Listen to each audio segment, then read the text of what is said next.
Assalamualaikum dear friends, welcome to UNS Academy. I am हाफिज उसामा अली। आज की video में हम सीखेंगे कि हम MS एक्सेल के अंदर अपने सेल्स को किस तरह से सम कर सकते हैं।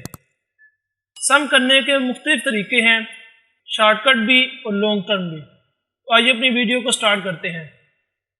तो सबसे पहला तरीका जो हमने पहली वीडियो में भी देखा था वो ये है कि आपने सम का फार्मूला यूज़ करना है। फार्मूला किस तरह से यूज़ कर सकते हैं, आपने सबसे पहले इक्वल टू लिखना है और उसके बाद आपने पहला सेल सेलेक्ट करना है, उसके बाद प्लस और दूसरा सेल।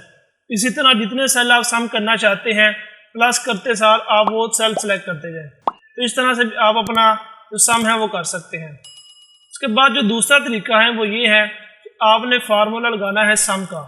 वो सम का फार्मूला किस तरह लगेगा, आपने इक्वल टू के बाद यहाँ पर लिखना है सम। तो आप सम लिखेंगे, इसके बाद आपने ब्रैकेट इंसर्ट करनी है। ब्रैकेट इंसर्ट करने के बाद आपने यहाँ पर पूरी अपनी रेंज सेलेक्ट करनी है। मैं यहाँ से रेंज सेलेक्ट करता हूँ। रेंज सेलेक्ट करने के बाद आपने ब्रैकेट क्लोज कर देनी है। उसके बाद आप एंटर करेंगे तो ऑटोमेटिक आपका यहाँ पर सम जनरेट हो जाएगा।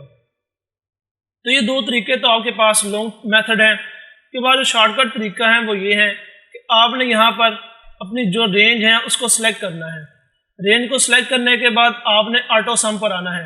एडिटिंग की टैब पर आपके पास ऑटो सम का ऑप्शन है, आपने इसको दबाना है।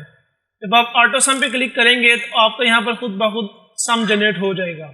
इसके साथ आपके पास एक शॉर्टकट की है जो मैं आपको बताऊंगा, वो ये है कि आपने आल्ट इक्वल टू यूज़ करना है। जब आप आल्ट इक्वल टू यूज़ करेंगे तो ये ऑटोमेटिक आपकी जो रेंज है सिलेक्ट कर लेगा।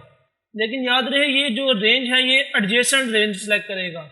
अगर आपका दरमियान में कोई टेक्स्ट आ रहा है तो ये उससे ऊपर नहीं जाएगा बल्कि टेक्स्ट से नीचे रहेगा। तो इस तरह से आप अपनी रेंज सेलेक्ट कर सकते हैं। दैन आपने एंटर करना है तो ये फिर भी आपको सम जनरेट कर देगा। मैं आपको दोबारा बता देता हूँ, आपने शॉर्टकट की यूज़ करना है आल्ट इक्वल टू। जब आप आल्ट इक्वल टू यूज़ करेंगे तो ये खुद ब खुद आपकी रेंज सेलेक्ट कर लेगा। उसके बाद आपने एंटर दबाना है। तो जिस तरह आपने ये फार्मूला कॉलम के लिए यूज़ किया, इसी तरह आप ये फार्मूला रोज़ के लिए भी यूज़ कर सकते हैं। अगर आप यहाँ पर आल्ट इक्वल टू यूज़ करते हैं तो ये खुद ब खुद इसकी जो रेंज है वो सिलेक्ट कर लेगा। जब आप एंटर यूज़ करें तो ये खुद ब खुद आपका सम जनरेट कर देगा। अब अगर आप इस पूरे सेल का सम चाहते हैं, आप चाहते हैं कि ये जो हमारा पूरा हमने टेबल बनाया है इस टेबल का सम यहाँ पर आ जाए, इस कॉलम का भी, इस कॉलम का भी और यहाँ पर भी।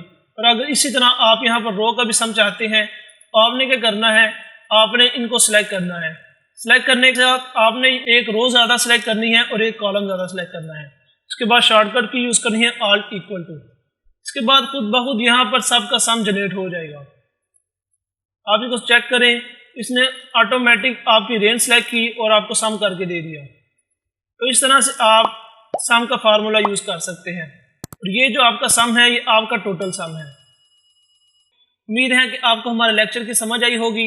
अगर आपको हमारी वीडियो पसंद आए तो हमारी वीडियो को लाइक और शेयर करना मत भूलिएगा और साथ ही साथ हमारे चैनल को सब्सक्राइब भी कर लें और बेल आइकन को भी प्रेस कर लें ताकि आपको हमारे रेगुलर नोटिफिकेशन अपडेट्स मिल सके। तो मिलते हैं नेक्स्ट वीडियो में, अपना ख्याल रखिएगा। खुदा हाफिज़।